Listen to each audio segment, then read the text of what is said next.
heures d'archives sur toute la vie de Jacques, à travers des manuscrits, des photos, des articles de presse, des témoignages. Et c'est donc tout ce mouvement autour des archives de la Fondation Brel que nous mettons en évidence à l'occasion du 40e anniversaire du décès de mon père.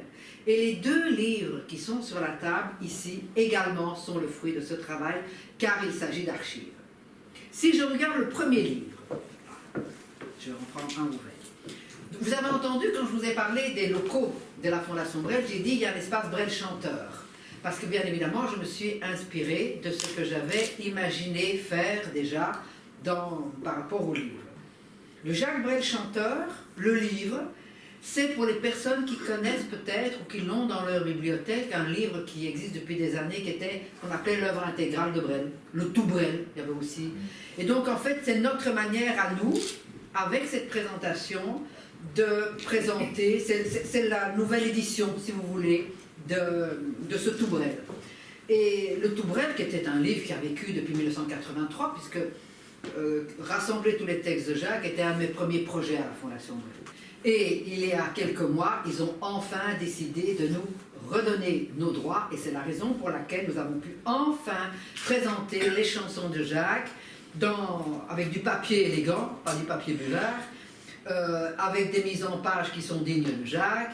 Et parce que je ne sais pas si vous vous souvenez, je ne suis pas là pour faire la critique de l'ancien livre, enfin, il y avait des retours à la ligne, c'était pas très bien aligné. Nous, pour ce livre-ci, pour calculer la largeur, on a pris le vers des chansons de Jacques qui sont les plus longs. Ah, question d'examen, c'est dans quelle chanson? Les vers les plus longs, quelqu'un a une idée? Les vieux. Bravo, très bien. Ah, Bernard. Très très bien. J'ai préparé la soirée. Pardon? J'ai préparé la soirée. Ah oui, oui. Et donc, effectivement, on a été voir la longueur du verre de 18 pieds dans les vieux, et on a décrété que ça allait être la largeur, tout simplement, pour que les autres textes soient bien à l'aise. Ce livre-ci, le Brel chanteur, c'est donc tous les textes corrigés, qui étaient publiés avant, rangés de manière chronologique, parce que pour moi, ça c'était très important, c'est plus par ordre alphabétique, c'est dans l'ordre où il les a écrits.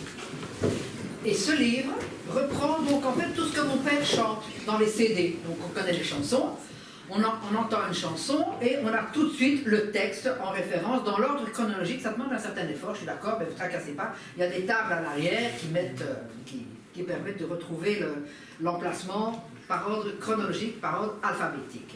Donc voilà, c'est notre manière à nous de présenter Jacques Brel en poche. C'est exactement le même prix que l'ancien livre, c'était 10 €. C'est mieux présenté, c'est plus propre, c'est du beau papier, et c'est toujours 10 €. Hein? J'aurais pu faire des présentations Tupperware, mais bon, c'est pas ce soir. Mais ce livre-ci regroupe tout ce que mon père a chanté.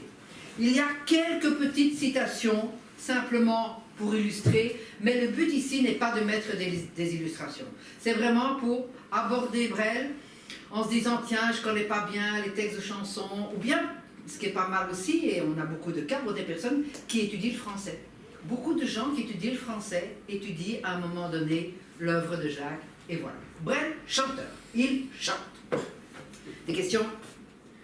Vous êtes très sage, hein? Je ne sais pas si on est filmé là, mais...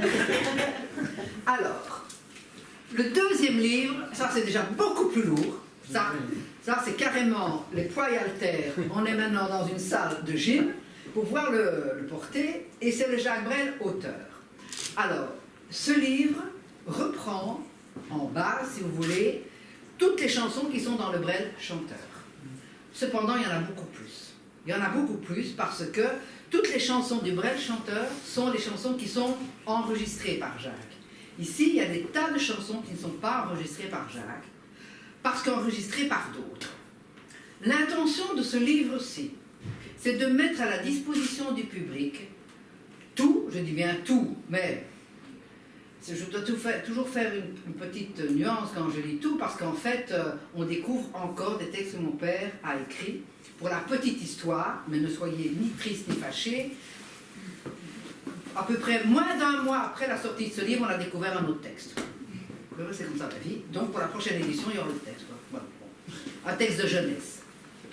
Ce livre-ci reprend tout ce que mon père a écrit dans sa vie, et pas spécialement des chansons. Parce que mon père a toujours eu envie d'écrire, c'est ce que je tente d'expliquer, et pour lui, le fait d'écrire était beaucoup plus essentiel que le fait de chanter. Je m'explique. Mon père, je vais y revenir, a eu la passion des mots assez rapidement dans sa vie. Il commence à écrire à l'âge de 13 ans. Je vais y revenir aussi.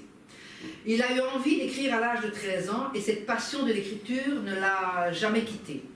Quand il part en 1953 pour Paris, non pas pour aller chanter, mais pour aller donner ses textes à d'autres personnes qui pourraient éventuellement les chanter, quand mon père part pour Paris, il n'a aucune intention de les chanter.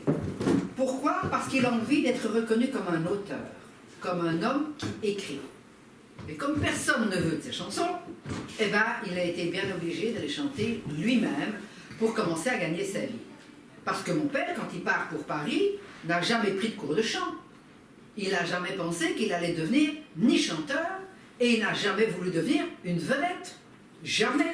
Lui, ce qu'il voulait, c'était que les autres chantent ses textes. Après, il va changer d'avis, mais ça, c'est une autre histoire. Et donc, il arrive à Paris en disant « J'ai envie qu'on me reconnaisse comme auteur et j'aimerais bien écrire des textes un petit peu comme ça pour tout le monde, qu'Yves Montand chante mes textes. » Voilà, il avait envie de connaître tout ce monde pour qu'on puisse dire « Eh bien voilà, maintenant une chanson de Jacques Brel que je vais chanter. » Mais bon, il était obligé de le faire lui-même. Le premier texte qui apparaît dans cet ouvrage s'appelle, et qui est de mon père, le livre de famille. Le livre de famille est en fait un journal de bord, un journal, comme il y a un tas de personnes qui font ça, que mon père commence à l'âge de 13 ans. Et pourquoi fait-il ce livre de famille? Alors, on n'a pas publié tout le livre, mais on vous donne ici un petit peu l'intérieur. Il explique ce que fait son père, son frère, lui-même et son chat, absolument, pendant la journée. Pourquoi? Parce que sa mère, ce jour-là, on est au mois d'avril, un 9 avril, ce jour-là, sa mère rentre à la clinique pour se faire opérer. Et c'est les vacances de Pâques. Et Jacques a envie de faire un cadeau à sa mère pour quand elle reviendra, 15 jours plus tard, à la fin des vacances de Pâques. Et donc, pendant tous les jours de ces vacances de Pâques, Jacques va écrire son livre de famille. Pourquoi est-ce que j'insiste sur ce premier écrit? Parce que ce premier écrit, bien sûr, ce sont des mots, mais c'est surtout un autre verbe qui est très important, qui est le verbe donner et offrir. Donc, dans l'esprit de mon père, et dès le commencement, il va avoir envie d'écrire parce que l'acte d'écrire, pour lui, est associé à l'acte d'offrir. Et j'en parle dès le début parce que je tiens ce fil rouge jusqu'à la fin où je parle de la dernière chanson. Et la dernière chanson que je présente, c'est Jojo. Alors c'est vrai que là je fais une entorse à la chronologie parce que ce n'est pas la dernière chanson que mon père a enregistrée quand il a enregistré les disques Les Marquises. La dernière chanson enregistrée, ça sera Les Marquises justement, mais pas Jojo. Mais je souhaitais quand même terminer par cette chanson Jojo parce que là aussi, il s'agit d'offrir une chanson à quelqu'un. Donc du premier texte au dernier texte, il ne faut jamais oublier que malgré et au-delà de la passion des mots pour mon père, il y a l'intention d'offrir quelque chose à quelqu'un. Donc, ça c'est très important, je vous l'ai dit, mon père, quand il part pour Paris, n'a absolument pas l'intention de devenir une vedette ou très connue. Pourquoi je dis ça? Parce que ça donne beaucoup plus de poids, encore il me semble, à sa décision qu'il a prise, qui n'était pas du tout un coup de tête, de quitter la scène. On a dit tout d'un coup, tiens, voilà, Jacques Brel a décidé sur un coup de tête d'arrêter le tour de chant. Pas du tout. Pourquoi? Parce qu'en fait, il n'a jamais voulu commencer.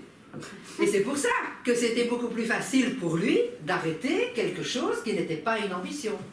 Je le répète, son ambition, c'était d'écrire. Et donc, il avait toujours envie d'écrire, et quand il va arrêter le tour de chant, il dira « J'arrête la scène, mais je n'arrête pas d'écrire.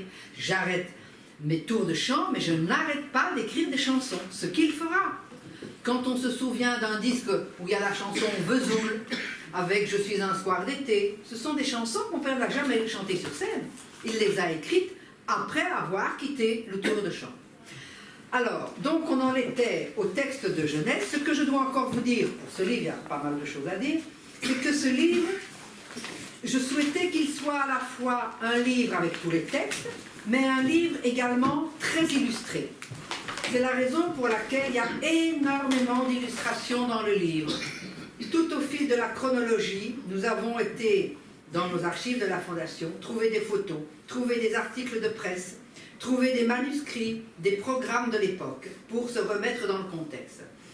Ce que j'ai souhaité également dans ce livre, c'est que ce soit un livre où on apprend des choses, enfin du moins, oui, on m'a posé la question, la journaliste, elle m'a posé la question.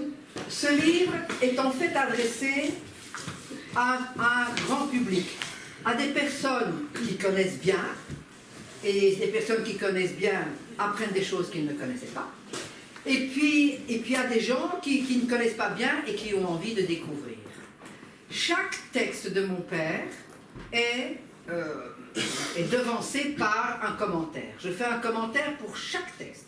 Un commentaire qui a un lien avec sa biographie, avec sa vie, pour remettre dans le contexte de l'époque, le contexte de l'Institut Saint-Louis, le contexte de la cartonnerie, le contexte de sa vie de jeune marié, etc. Donc je remets dans un contexte biographique et également je tente de regarder, vu que c'est classé par ordre chronologique, de regarder des cohérences dans le texte.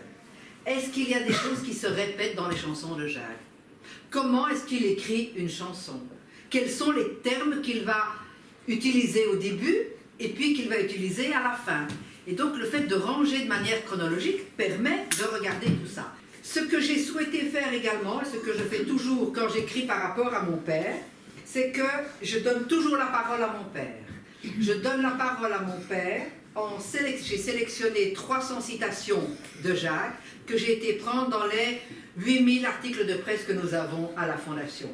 Et ici, c'est par exemple un article, c'est dans une autre typo, donc on le reconnaît tout de suite. Ici, c'est un article de presse du 14 août 55 dans la semaine de je ne sais pas quoi, j'arrive pas à lire à l'envers. Mais donc, c'est chaque fois un article de presse de l'époque où Jacques vient un petit peu soit illustrer ce que je dis, soit corroborer, soit confirmer, soit au contraire nuancer. Et donc, je ne dis pas qu'il est à toutes les pages, mais il y en a 300 et il y a 600 pages, donc c'est facile à faire le calcul. Donc, un livre que j'ai souhaité également structurer sur un mot qui correspond à mon avis tout à fait à mon père. Ce livre est structuré, je vais retrouver, en chapitres, mais je n'aime pas le mot chapitre, c'est froid, et j'ai structuré l'ouvrage en 6 aventures. Alors, pourquoi le mot aventure? Parce que j'estime que le mot aventure est un mot très très très important pour mon père. Voilà, une page qui change de chapitre, ici. Le chapitre numéro 3, c'est l'aventure de Paris. Pourquoi le mot aventure? Parce que le mot aventure est un mot que mon père va choisir au début de sa vie, en faisant un tour à vélo de plusieurs jours avec des copains à l'école dans les Ardennes, je ne sais pas exactement où il a été, mais quand il est revenu de ce tour à vélo juste après la guerre, retrouvant la sensation de la liberté par un pays qui avait été libéré récemment, mon père a ressenti le frisson de la liberté totale et de l'aventure. Et revenant de ces quelques jours entre copains, j'ai des écrits de tout ça, il dira « plus jamais je veux oublier cela ». Et pour moi, la vie ne sera jamais l'accumulation matérielle des choses. Pour moi, l'ambition de ma vie ne sera jamais le confort, mais ce sera toujours l'aventure. Et en fait, Jacques est un homme qui aime les mots, c'est un homme qui se passionne pour des tas de choses, mais surtout, il a toujours besoin de ressentir au fond de lui que tout ce qu'il va faire, il ne le connaît pas et qu'il veut le vivre comme une aventure. Et encore une fois, je reviens au fait qu'il part à Paris en 1953, il vient à Paris en 1953, et pour lui c'est une aventure. Il ne sait pas ce qui va se passer.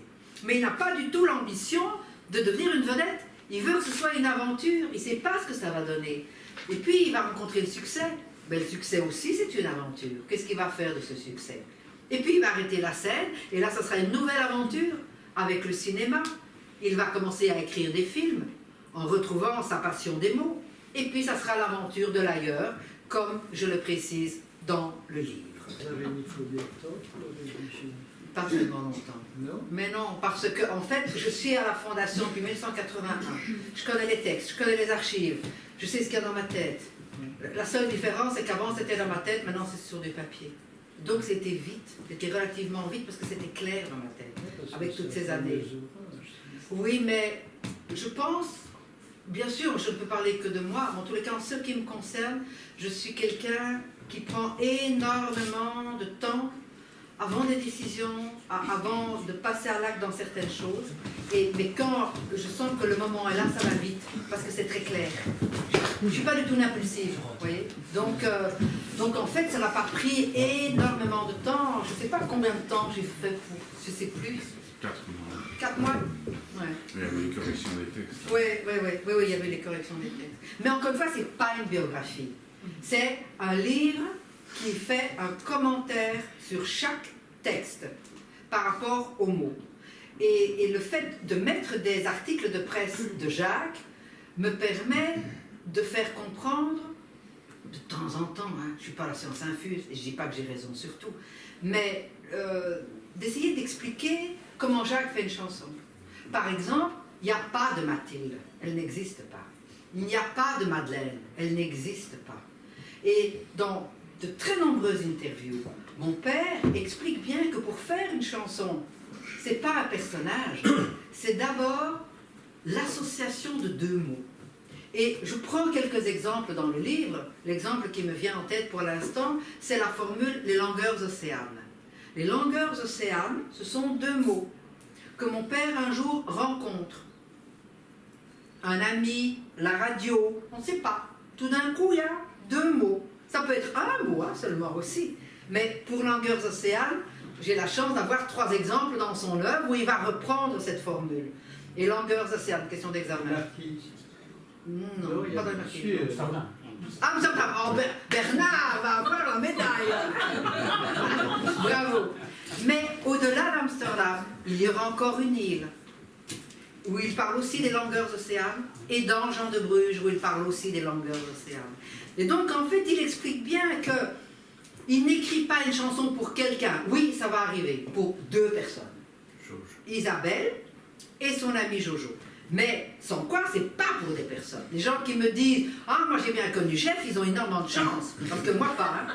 Mais voilà, mais les gens peuvent dire ce qu'ils veulent. Ou les gens qui me disent « J'ai bien connu Madeleine », ça n'existe pas. C'est pas comme ça qu'il travaillait, Jacques. Jacques travaillait par le choix des mots, l'association des mots, et autour de ces 2 mots, il construit une histoire. Parce que c'est ça qu'il veut faire, mon père. C'est raconter des histoires. Et pour raconter des histoires, il crée des personnages et il leur donne des prénoms.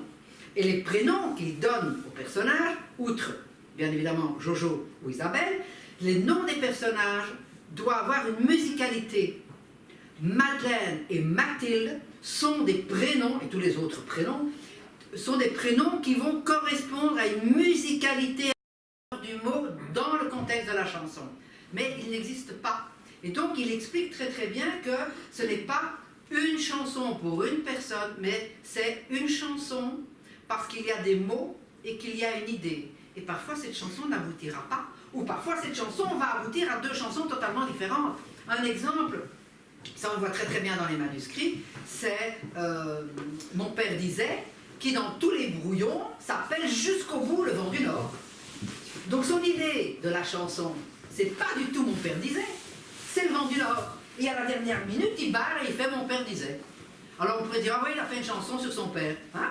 Ben non, il prend le prétexte où il met son père tout d'un coup, parce qu'il est très doué pour des zooms avant, et tout d'un coup, dans une description, se mettre en scène avec un élément personnel. Il fait ça très souvent. Donc si vous avez Mon père disait en tête, on décrit d'abord la Flandre, le bleu des yeux, etc., les dentelles, et tout d'un coup, c'est le brise-lame et Mon père disait, mais ce Mon père disait qui est très très très, je dirais, diffus au début, hop, se resserre.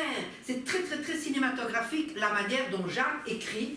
Il fait des zooms avant tout d'un coup, et à la fin de ses chansons, très souvent même, il change de pronom pour faire ces zooms, si vous prenez les vieux par exemple, la dernière phrase des vieux, c'est qu'il nous attend. Alors qu'il a chanté qu'il nous attend, et à la fin de la chanson, c'est qu'il nous attend. Et donc, il écrit ces textes avec toujours un crescendo, je dirais, personnel. Quand on a Clamour, le premier exemple de ça, c'est il change les pronoms, parce que c'est d'abord quelque chose, c'est tu, et après ce tu, il s'éclate complètement dans le monde entier. Et il joue entre le personnel et le général en permanence, comme ça, en répondant. Et donc, on n'est plus du tout dans une chanson pour quelqu'un. Et voilà. Ça va? Tout va bien? Donc, vous disais-je, les premiers textes, ils sont très très importants à mon avis, d'abord parce que personne ne les connaissait. Je pense notamment à ce texte merveilleux, merveilleux qui s'appelle Le Cheminot, qui est un texte de jeunesse que Jacques écrit en 1945-46 et qui est pour moi une merveille d'histoire racontée. Le Cheminot, pas O-T, hein, E-A-U.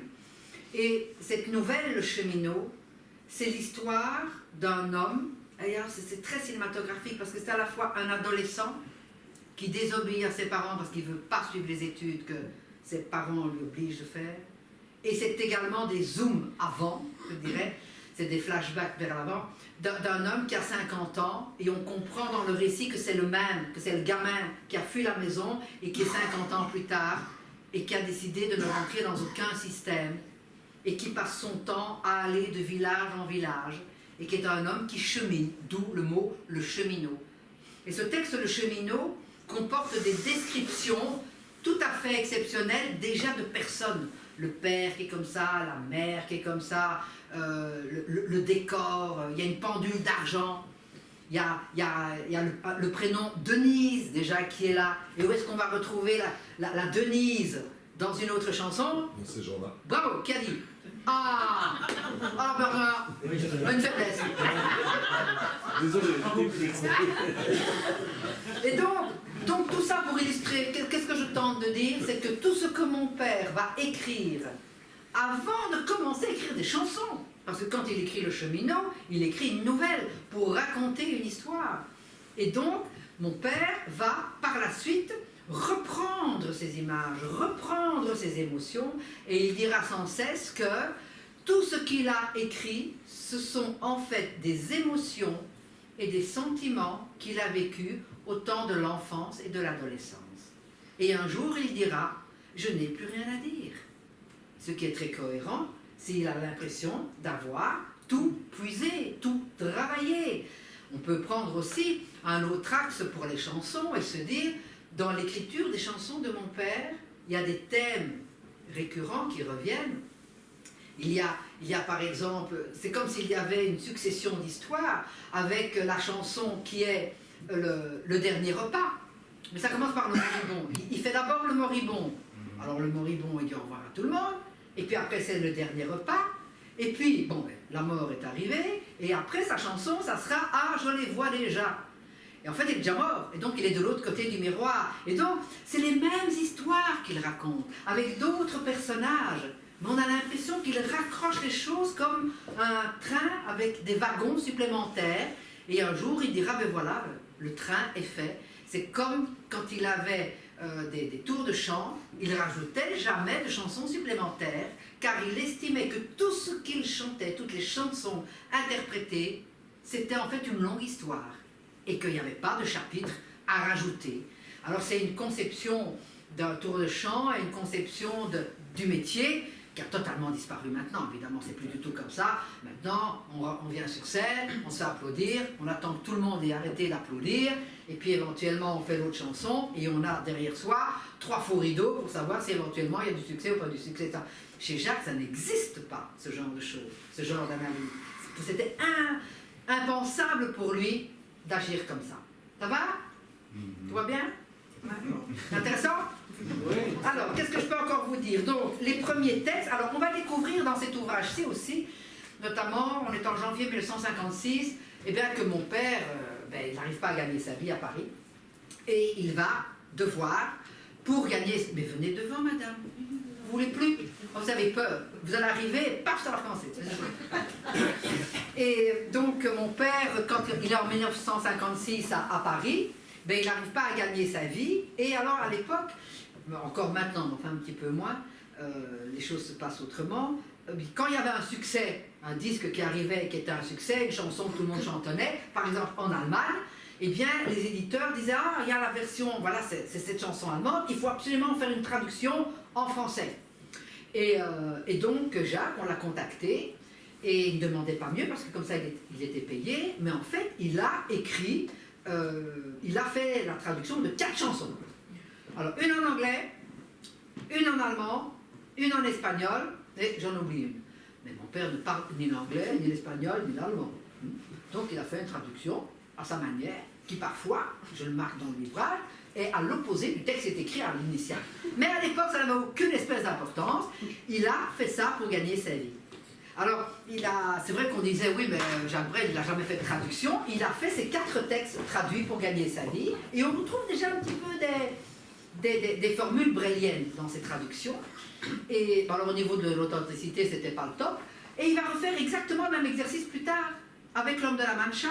Puisque L'Homme de la Mancha, c'est aussi une traduction d'une comédie musicale américaine, et il va traduire le livret français, et là aussi, il prendra quelques libertés avec le texte, mais voilà, mais les Américains, comme ils seront très contents que mon père reprenne la comédie musicale, lui pardonneront parfois les petites inexactitudes par rapport à l'œuvre originale, parce que de toute façon, ils estimaient qu'au niveau de l'interprétation, Jacques était meilleur que les Américains. Donc l'un dans l'autre, tout le monde s'y est retrouvé. Donc Jacques a fait des traductions. Et puis, Jacques, il a fait aussi des manuscrits de films. On connaît ces 2 derniers films, Franz et le Far West, mais on va découvrir qu'en 1957, il a déjà fait un court-métrage avec un monsieur du cinéma à l'époque, Paul Deliens, il était réalisateur. Paul Deliens, réalisateur, et ils ont tourné pendant 3 jours, non pas 3 jours, mais 3 nuits, à Bruxelles, sur la Grande Place, dans le bistrot Le Roi d'Espagne, et c'est le court-métrage La Grande Peur de Monsieur Clément. Et c'est Jacques qui a fait le manuscrit. Et donc tout cela, c'est aussi des textes de mon père. Et puis on va se rendre compte que mon père va être de temps en temps, dans les années 60, animateur radio. C'est Europe 1 qui va lui demander de faire des tas de choses et de faire des billets radiophoniques. Et il y a des tas d'émissions que Jacques va animer. Et une des émissions qu'il va animer, c'est une émission qu'il va imaginer lui-même pour transmettre sa passion de la musique classique et qu'il va intituler Madame la musique. Et donc, Jacques aussi a écrit des billets sur les compositeurs qu'il a envie de présenter au public. Toutes les semaines, Jacques avait son émission radio à ce sujet, et c'est pour ça qu'il y a des émissions sur Chopin, Mozart, Beethoven, Ravel, Debussy, et c'est lui qui avait choisi la musique du générique, etc. La musique est une passion très importante pour mon père, parce que nous avons parlé des débuts et du livre de famille et du fait qu'il écrive des nouvelles et qu'il raconte des choses dans des cahiers. Mais la musique va arriver très vite dans sa vie. C'est la guerre, il n'y a pas beaucoup de distractions, mais il y a, en Belgique, il y a la radio, l'INR, qui diffuse de très beaux concerts. Et mon père passe énormément de temps à écouter la musique classique. Et la musique est presque aussi pas égale en importance à sa passion des mots. Et je crois que c'est très important, parce que s'il n'y avait pas eu cette musique, bien sûr il n'a pas suivi de cours de musique, bien sûr il n'a pas suivi de cours de chant, mais sa passion de la musique va lui donner la musicalité des mots et va lui donner surtout une certaine assurance sur tout ce qu'il a envie d'entendre comme sonorité. Les instruments de musique préférés de mon père seront la flûte traversière, la harpe.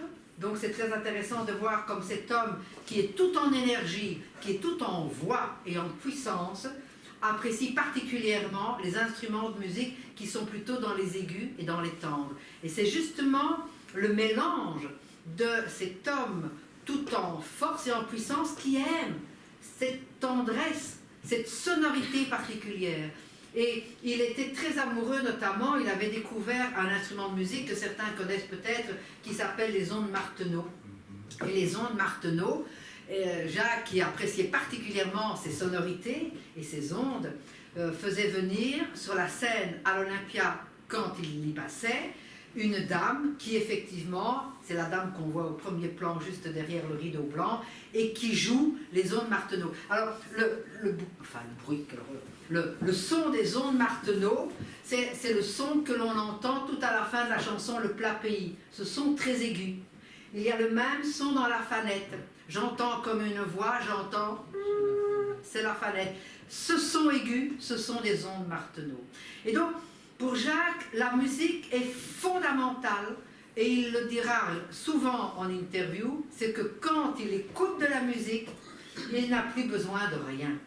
Et donc c'est intéressant de voir ce mélange des choses entre mon père qui est passionné par les mots, qui a envie de raconter des histoires, et qui se nourrit de musique. Et bien tout cela fait des chansons.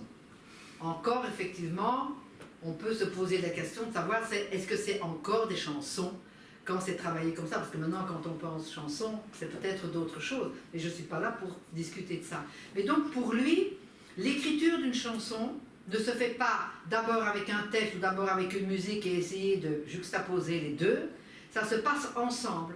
C'est vraiment ensemble, parce que dans les mots qu'il va choisir, il y a déjà sa manière à lui de faire ses allitérations, sa manière à lui de présenter les images, et il se laisse transpercer par des mots qui vont plus ou moins trouver leur place, et jusqu'à la dernière minute, c'est-à-dire les enregistrements dont on parlait tout à l'heure, c'est au moment de l'enregistrement, c'est à ce moment-là qu'il va décider une fois pour toutes de tel mot par rapport à tel mot, en sachant que mon père, pour enregistrer ses disques, fera toujours d'abord des essais en public de ses chansons. Maintenant, c'est totalement différent. Maintenant, on fait un disque, et puis avec le disque, on part en tournée. Mais mon père faisait la même chose. Il écrivait les chansons. Quand la chanson était arrivée, à force de travail avec les musiciens tous les soirs dans les villes de tournée, à force de travailler à ses chansons, il disait « ce soir, on l'a fait, on l'essaye ». Et pendant plusieurs soirs, c'était la nouvelle chanson. Et Jacques regardait un petit peu les réactions du public. Et à un moment donné, il décidait si oui ou non il allait la garder. Et s'il la gardait, il l'enregistrait. Parfois aussi, il l'enlevait du tour de chant parce qu'il estimait que ce n'était pas une chanson scénique. Ça, c'est encore autre chose. Il pouvait l'enregistrer, mais en disant je l'enregistre, mais je ne la mets pas dans mon tour de chant.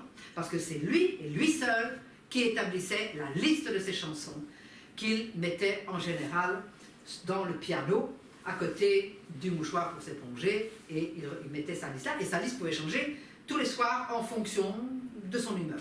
Voilà, c'était lui qui... Donc je reviens, ce n'est absolument pas une biographie, la biographie est en travail, parce qu'il y a tellement de choses à lire, tellement de choses, parfois aussi à rectifier. Je me permets des rectifications aussi dans ce livre, parce que j'ai lu tellement de choses. Et parfois, c'est pas toujours très sympathique de voir comment on réinvente l'histoire. Par exemple, dans ce livre, je me permets d'approfondir, je dirais, le côté dépressif de mon père. Parce que c'était aussi quelqu'un de dépressif. C'était quelqu'un de triste. C'était quelqu'un qui était habité par un sentiment, et on ne parle pas souvent de ça. Encore une fois, dans tout ce que j'ai lu sur mon père, les gens écrivent ce qu'ils veulent, mais dans tout ce que j'ai lu sur mon père, on dit souvent la même chose. On parle de son énergie, on parle qu'il a fait ceci, qu'il a fait ceci, qu'il a fait ceci. Et moi, j'avoue que tout ce qui me manque toujours, c'est l'homme qui est derrière. Mais l'homme qui est derrière et qui est de bonne humeur, et qui rencontre les gens, et qui chante, et qui s'épuise, et qui donne, c'est aussi quelqu'un qui doute en permanence. Et ça, on n'en parle pas assez. C'est quelqu'un qui est triste. C'est quelqu'un qui peut être très déprimé. Mais à ce moment-là, il ne le montre pas. Mais il faut quand même le dire. Parce que ça fait partie du même homme. Nous, on sait bien ça. Hein? Avec le temps, c'est de plus en plus difficile de recharger les batteries pour repartir et de se dire, ils m'emmerdent tous, mais j'y vais quand même. On est tous d'accord. Hein? Et donc, mais mon père aussi, il est exactement comme nous. C'est pas un surhomme. C'est un homme qui avait des blessures. Et on parle très peu des blessures de mon père. Et je pense que c'est important de ramener Jacques à son état d'homme. Tracassé par les yeux. Je vais chanter. Ah, ça c'est une bonne idée. Tout ira bien. Tout ira bien. Et voilà, donc c'est pour ça que dans ce livre-ci, je me suis permise de rectifier 2-3 choses. Une des choses que je rectifie, c'est j'ai toujours lu partout, je ne sais pas pourquoi, parce que les gens ne veulent jamais se renseigner pour savoir si c'est vrai ou non, qu'importe, c'est qu'en fait, mon père était parti de Bruxelles et avait quitté sa famille en claquant la porte. Et s'était disputé avec son père. Ce n'est pas vrai. Les gens aiment bien raconter ça parce que ça donne un peu de piment à l'histoire. Ce n'est pas vrai. Mon grand-père, en fait, en 1947, avait eu une attaque cérébrale et il était très diminué. Et il n'y a pas eu de dispute entre mon père et son père. Simplement, c'est vrai qu'à un moment donné, Jacques, quand il a voulu commencer, il a pris le... Comment ça s'appelle? Pseudonyme. Le pseudonyme, merci, de Jacques Bérel, mais juste comme ça, par élégance, pas parce qu'il se disputait, puisque mon grand-père, il ne savait plus très bien à quelle époque on était, combien coûtait le journal, etc. Et la première femme de mon père, c'était ma grand-mère. Et elle passait dans les magasins chez les disquaires, vous avez le disque de Jacques Brel, hein? Et les gens disaient non, quoi, vous n'avez pas le disque de Jacques Brel? Mais c'est ma grand-mère qui était en fait le premier monsieur Albert, vous voulez monsieur Albert, partez. Et donc, c'est elle qui regardait si les gens avaient le disque. Et donc, tout ça, ça doit être dit, parce que ses parents l'ont énorme. Encore une fois, son père, je vous ai parlé de l'accident cérébral, mais sa mère faisait tout pour que mon père réussisse, et toutes les lettres le montrent. Voilà. Alors, c'est le genre de choses il faut remettre un petit peu les choses tranquillement à leur place et plus raconter des histoires pour faire du scoop. Je ne suis pas une femme de scoop et certainement pas mon père non plus. Il mérite d'être épargné par ce genre de choses.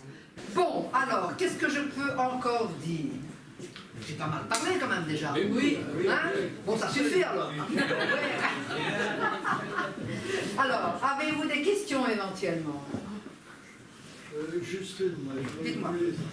Sa rencontre avec Jojo Pasquier, ça s'est passé à quel moment? Alors, sa rencontre avec Jojo s'est passée en Afrique du Nord. Je pense que c'était en Algérie, au cours d'une des premières tournées de Jacques. Donc Jacques part à Paris en 53. Sa première tournée, c'est 54 avec Sidney Bechet et avec Catherine Sauvage. Et en 55, ils font une tournée à l'automne en Algérie, et là, c'était les tournées Canetti. Et les tournées Canetti, je ne rentre pas dans le détail, et les tournées Canetti, en fait, quand vous chantiez dans une ville avec une affiche, le lendemain, il y en a qui repartaient pour aller ailleurs, il y en a d'autres qui arrivaient. Et donc, ce n'était pas une affiche qui était fixe.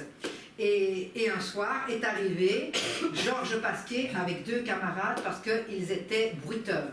Donc Georges Pasquier, il voulait être dans le show business, et avec 2 copains bretons, parce qu'en fait ils vivaient en Bretagne, à Saint-Nazaire, et avec 2 copains bretons, ils étaient montés à Paris, ils s'étaient fait engager par Canetti, et ils avaient un numéro de bruiteurs, vous savez, des bruiteurs qui font « Eh ben non, les voitures, enfin, genre, avec leur bouche, ben, j'ai pas fait ça. » Et donc ils faisaient des tas de bruit, et ça s'appelait les 1000 sons. Et quand Jacques et Jojo se sont rencontrés, il y avait une ambiance épouvantable dans la tournée. Je ne dirais pas de qui, parce que tout le monde voulait être en premier avec des lettres plus grandes, etc. On ne va pas parler de ça. Et Jojo, il s'est tout de suite bien entendu avec Jacques.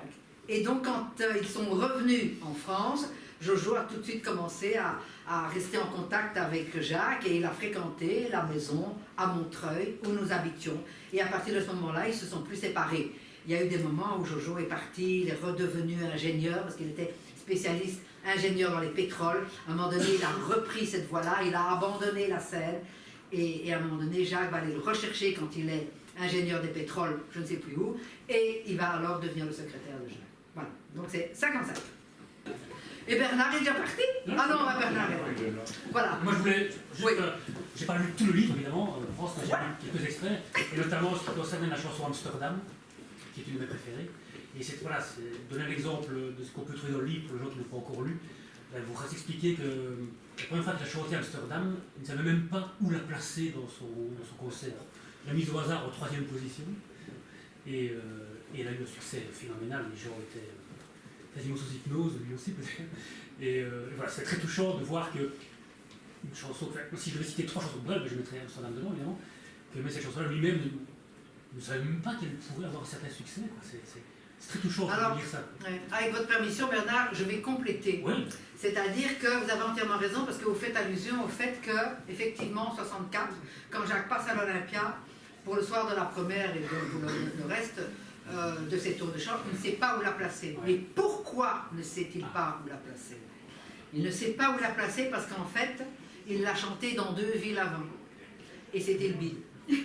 C'est ça qui est intéressant. Et une de ces villes, c'est Courtrai.